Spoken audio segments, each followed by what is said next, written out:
Everybody, strap yourselves in. This is going to be a bumpy ride. I feel like I'm the kind of person Starfield was made for. I loved Bethesda's last single-player RPG, Fallout 4, maybe a bit too much. There's nothing I like more than a sci-fi universe with spaceships, lasers, and political intrigue flying every which way. My agreement.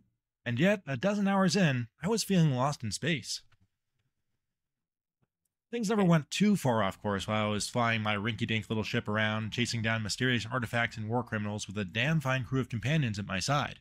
But man, did Starfield make me work hard to get through that opening stretch. You know, most Dusties don't even make it this far. Even when it mostly righted the ship and I was loving the story, side quests, and launching boarding parties on enemy ships, there were still too many problems that constantly popped up, forcing me to curb my excitement. It's a bit like Starfield's own elaborate shipbuilder tool. Even though you can slap together a bunch of high-end parts and it will technically fly, sometimes it's just not the best fit. Tak, ale to jakoby tak vypadá, že jo? No. Okay, that's fine. I'd expect no less, but Bethesda has built out a sprawling universe with detailed lore. I wouldn't call it especially distinctive. It's reminiscent of universes like The Expanse and Firefly, and full of references to every sci-fi movie from Aliens to Blade Runner, and of course Interstellar.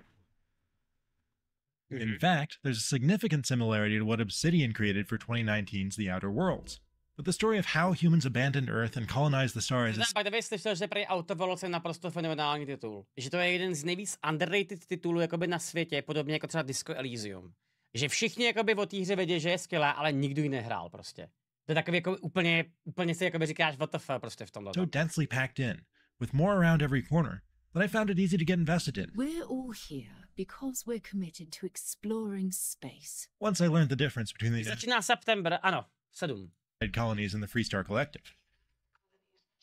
To provide all their citizens with opportunity. I like Sally. Regardless of which background option and starting skills you pick for your character, everyone starts out in the same mining camp and touches the same space magic that sets off a trippy 2001 A Space Odyssey style vision.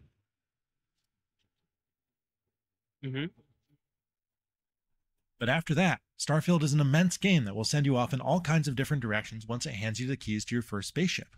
It's to the point where talking to others who have played alongside me has left us all bewildered. Wait, what do you mean you don't know who the Vanguard are? Wow, you didn't unlock that until level 20? You met who in a bar? Your new best friend. Rada, akorát jsem to stihl z práce domů. Let's go Starfield do pice. Ukaž mi ty sexy planety Čeky. No, jak to jakoby... Kdo mu to řekne, chat? Kdo mu to řekne? No a ty asi, já mu říkat nebudu, prostě. Prostě dneska bude Starfield, bude stream pro suby za hodinu a hotovo. Ano. You can easily fall down all sorts of wormholes into extended chains of missions that take you on adventures that rival Skyrim's in scope. Ty krávo, to vypadá úplně skvěle tohle. Holy shit. Even after about 70 hours, there are Počkej, vážně? Tohle je in-game? chains of missions that take you on adventures that rival Skyrim's in scope.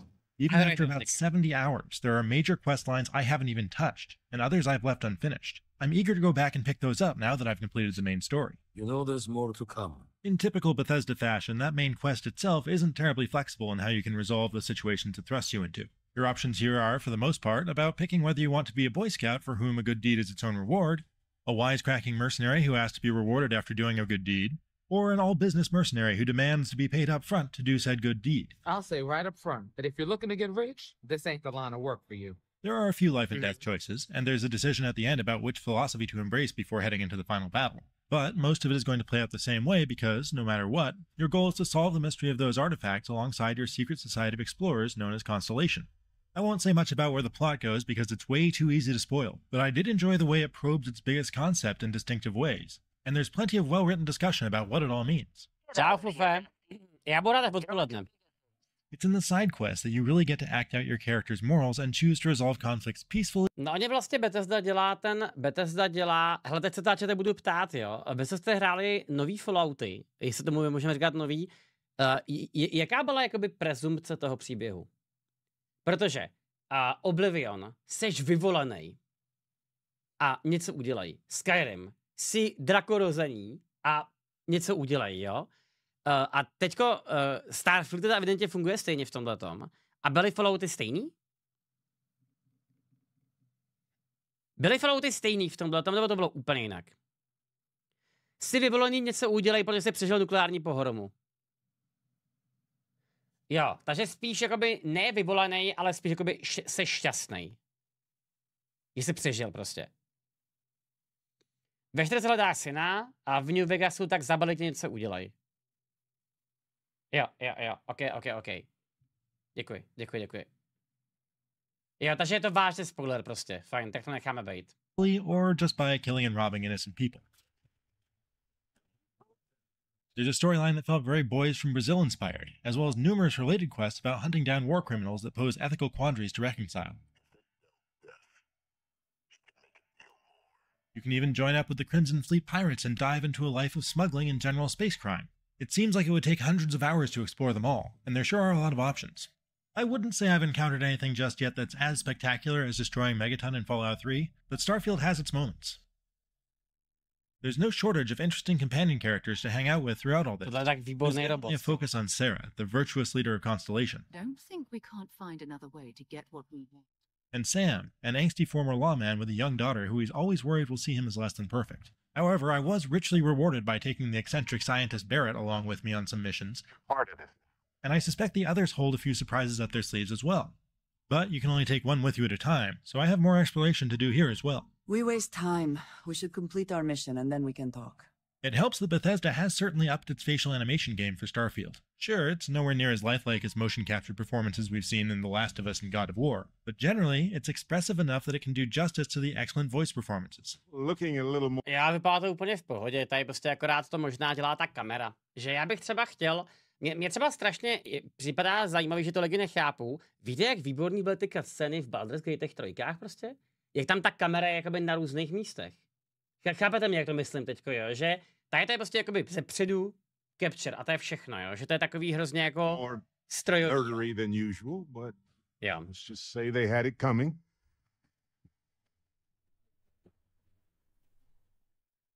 Starfield's problems, though, are glaring. Jak se tím to spadlo? Ach jo, to by byl takový content dneska normálně, ty vole.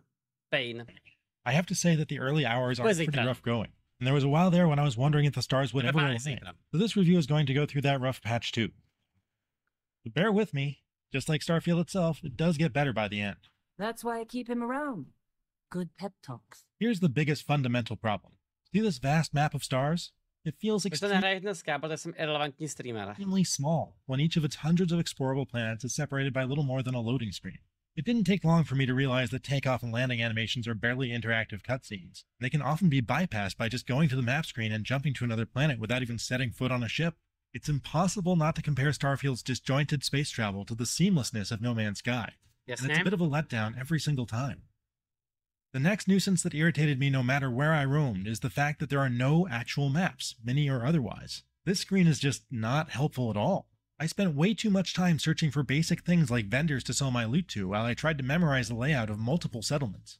And I expect most people will just look up community-made maps like the ones that IGN's guide team is working on anyway.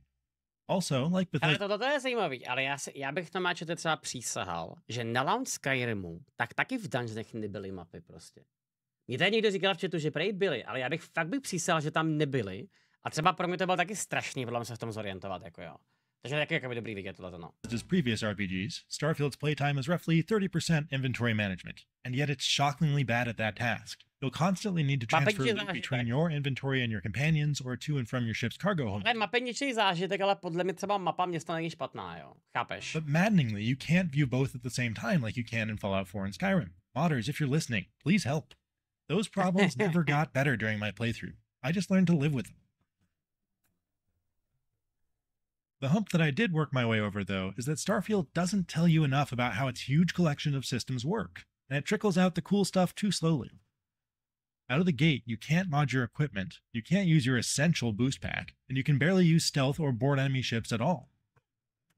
You can build outposts that are a lot like Fallout 4 settlements, but it doesn't tell you that you probably shouldn't bother with them early on because you don't need huge quantities of a single resource until way later. Speaking of, storage space on the first tier of ships is obnoxiously small for the amount of loot and resources. Kámo, zase, to je kámo, ježiš, to je dobrý bordel. To je zase jakoby o objevování, že jo? To podle mě jakoby není chyba. Resources you gather. I resorted to silly workarounds like throwing stuff on the floor of my ship like a space hoarder. What can I help you with? Eventually, though, all that stuff gets resolved through upgrades and learning the ropes. It's also worth noting that the worlds you explore are generally visually different with varying gravity, but they're barren and lifeless aside from the crafted areas you visit in quests. I mean, zatím teda týpek má jakoby dost špatný argumenty. Jakože zatím mi teda nepřijde, že bych tam jakoby zaregistroval nějaký jakoby zásadní problém z toho, co zatím říkal. Jo. You'd expect that from planets that are mostly untouched by intelligent beings, but that doesn't make them a lot more fun to run around. Outside of a handful of randomly generated outposts full of enemies to raid, all there is to do is scan trees and rocks or zap them with a mining laser. We just love rocks. Or sometimes scan and maybe shoot alien wildlife. Okay. A far cry from Bethesda's previous games, where you could barely swing a dead mud crab without hitting something cool. And it took a while for me to learn that I could largely just ignore this stuff. There's one part of the main quest that's pretty repetitive too. You're sent to investigate a series of ancient structures, and it's annoying that what you do inside of each one is completely identical. The rewards are different and enticing enough for me to want to chase them all down at least. But after the first few, I couldn't help but wish that Bethesda's designers had taken some inspiration from Breath of the Wild when it came to creating different puzzles for each one. Jo, takhle rozumím. Takže jsou i nějaké takovéhle hádanky. So it wasn't until about a dozen hours in that I unlocked enough upgrades that the gameplay started to gel for me alongside the story. Starfield absolutely is one of those games that takes way too long to get to the good part. But the fact that it eventually did get its claws into me forced me to jettison all of the more like Starfield jokes I'd been workshopping out the airlock and focus more on what this sci-fi epic gets right, or at least does well enough. Filed under does well enough is combat, which is the solution to most problems unless you're extremely dedicated to the idea of talking or sneaking your way past most pirates, robots, and wildlife, and anything that looks at you funny. To je prostě klasický, ty vole, jak v Cyberpunku, že jo? Taky prostě většina lidí podle mě to jako řeší kombatem. Někdo ne, ale většina lidí u toho defaultně skončí. And it's kept me happily plinking away with my tricked out laser rifles and shotguns, but it's not especially great either. Without anything new and exciting to fill the void left by Fallout's time-stopping path system, it's pretty standard stuff. To their credit, enemies do react in fun ways, and sometimes they'll flee if you killed off their friends. Plus, the modifiers on epic and legendary weapons and gear have some fun stuff going on that's not afraid to be game-changing. I found a rifle that does more damage as my health decreases, and makes enemies more likely to drop medpacks. I found a spacesuit that has a 10% chance to set nearby attackers on fire, and... Tohle je úplně super, tyjo. Takovýhle zbraně mi třeba, kámo, chybí ve Skyrimu, ty vole. Doufám, že 6 jako s tím něco udělá. Made me invisible when I crouched and held still. That's kind of cool. And there's a lot more of that. Super, ty vole. The other side of combat is ship-to-ship battles, which are also fairly simple as space dogfighting games go. It's never not entertaining to blast away at pirates and watch the pretty explosions. There's some basic power management, but I rarely felt the need to fiddle with it in combat because most of the ships I bought or found had enough power to go around. The closest thing to VATS you get in Starfield is when you spend a skill point on target locking, which is an absolute must-have. Disabling weapons is a great way to even the odds when you're being ganged up on. But even better is when you take out their engines and board them. Yes, yeah. Some of the best moments in my Starfield playthrough have happened during these raids, as I went room by room mopping up enemies until I gunned down the captain and sat in their chair to seize their ship and its cargo for myself. I'm definitely going full pirate next run-through, so I can do this all the time. Another highlight of Starfield is the sheer variety of spaceships flying through the settled systems. And the fact that they're so modular and customizable made me want to dump more skill points into starship design, so that I can mess with it more and learn the somewhat complicated rules of how to snap the pieces together to form a space-worthy vessel. Oh yeah, and the lockpicking minigame deserves a shout-out as one of the best I've seen in an RPG. Are there bugs? Of course there are. I've seen a fair amount of model and texture pop in, occasional crashes, performance slowdowns, mostly during autosaves, wonky waypoints, clipping issues, wrong camera angles during conversations, the works. I've played mostly on PC myself, but IGN's Xbox Series X players report occasional framerate dips, but nothing outrageous. I have to say, Starfield has been fairly stable for a big, open RPG like this. I never ran into a quest I couldn't finish on the first try, for instance, so its bugs haven't been bad. The results may vary, though. Hele, nechci teď tady bránit Bethesdu, ale prostě přijde mi, že jakoby to, že se lidi myslejí, že open world hra bude bez bugů, tak je prostě úplně jakoby nemožný. Jo, že jakoby ano, třeba Zelda je tohoto toho dobrý příklad, ale prostě přijde mi, že je kurevský velký rozdíl prostě mezi jakoby skoupem těch dvou her třeba. Takže tohle jakoby, tohle prostě jakoby na launch je úplně v pohodě, jako jo. With a game this complex, they always do. Jako ano, je to, kámo, rozhodně lepší než třeba u toho Skyrimu, ty vole. To bylo neskutečný. GTAčko? Kámo, GTAčko, jakože GTA 5, ta byla zabagovaná jak blázen, ty vole, na launch. Počkej, to byla, kámo, 4 byla taky zabagovaná jak kráva, ty vole, prostě. Já jsem se docela propadal ty vole prostě těma, já jsem se propadal terénem třeba jako první 2 týdny, kámo, to bylo neskutečný normálně. A to je teda jako neuvěřitelná hra. Jo a RDR 2 to stejný prostě, že jo. RDR 2 byla taky strašná, že jo, prostě, jakože všechny ty hry byly hrozný, no.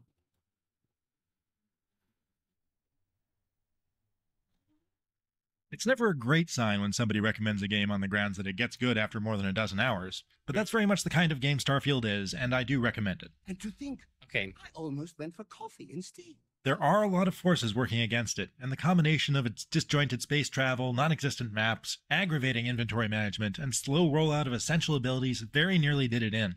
It was the joys of piloting a custom spaceship into and out of all sorts of morally ambiguous situations in a rich sci-fi universe that eventually pulled it out of a nosedive. I might even let you fly me around sometime. I'm glad that I powered through the early hours, because its interstellar mystery story pays off, and, once the ball got rolling, combat on foot and in space gradually became good enough that its momentum carried me into New Game Plus after I'd finished the main story after around 60 hours. Yep. Like Skyrim and Fallout 4 before it, there's still an immense amount of quality role-playing quests and interesting NPCs out there waiting to be stumbled across, and the pull to seek it out is strong. For more on RPGs, check out our reviews of Baldur's Gate 3 and Sea of Stars. And for everything else, stick with IGN. Jako teda vážně mi přijde, že ten týpek tam neměl moc jakoby relevantní argumenty k tomu, proč tomu dá takovýhle hodnocení. Takže, ale teda zase musím přiznat, tohle je velmi dobrá recenze, prostě si to musím zahrát. Jakože nevěřím tomu, takže to si prostě musím zahrát, no. Easy. Tak to asi jakoby nakonec má být, ty vole, v ten moment. Cool. Tak jo. Mark these words, greatest game ever created. Ano. Historický review, ty vole, přesně tak, no. Už bylo Indian X Starfield drama, dneska už bylo kámo těch drám dost, ty vole. Cool. Září se pomaličku, ale jistě blíží. Kde bude zítra Starfield? Hele, já budu zítra Starfield hrát po tom eventu, který mám odpoledne. Takže zítra...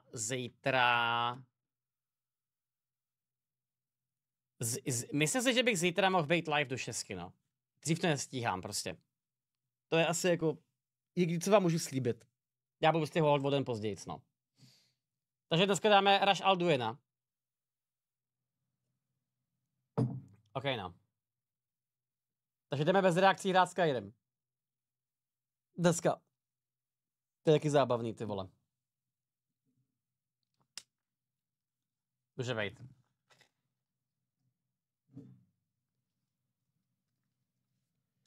Co jo, takhle, takže Indiáni už mají článek o tom, jak ostatní zrecenzovali Starfield. To je hustý, ty vole. Takhle se dělají, kámo, prokliky. Jo. Ty teda ale jakoby opravdu hodně lidí tomu dává 10 z 10. Ty tak teda tohle je brutálně konfliktní, ale člověče. Tak to je zajímavý. To jsem zvědavý, jak to dopadne, ty vole, v takovýhle moment.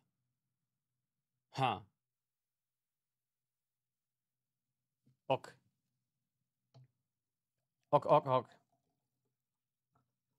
Zaujatý hodnocení? Ne, tak tam jde třeba o to, že hrozně moc lidí si myslí, třeba Baldur's Gate 3 taky mají zaujatý hodnocení.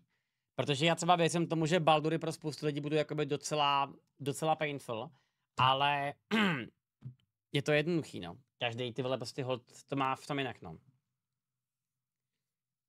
Nejsme sami, hromada médií nemá klíč. No, tak to jakoby bývá, no, ty vole. Nejenom média.